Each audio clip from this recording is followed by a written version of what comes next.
Хәерле көн, студия һаумыһыгы дәфелә бүген башкорттар дип аталган китаптың исем тойуыта халыктар һәм мәдәнияттәр серия сиктерендә дөнья күргән был гыйльмиәште галимдар бүген үк фундаменталь әсәр дип баһалай. Китапты нәшер итү проекты берничә ел дәвамында әзерләнһә лә, бары яңа гына уны ташка басу мөмкинлеге туды. Әйткәндәй, басманың тәүге мөхәррире тәкъдим автор итеп Башкортостандың гыйльми даирәһе Раил Күзиев татай. Әйткәндәй, башкорттар турында ошондай фундаменталь әдәбиятты дөнья телчеләре лә күптән көткән булган. Бу китапны башлады Раил Гумерович Кузеев, шуннан миңа бирделәр шуны, и узак булды, потому что текстларны йырга кирәк булган.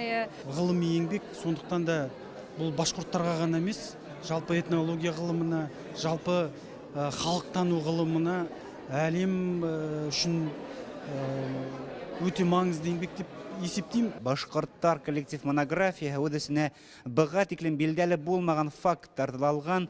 Китап иһә башкорттар тарихынан тыш яшәештең барлык өлкәләрендә үдесенә туплаган.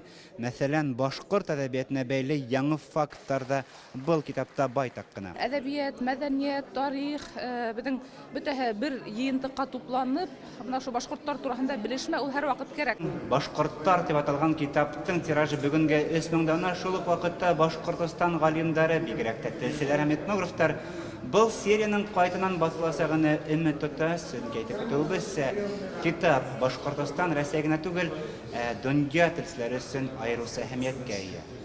Студия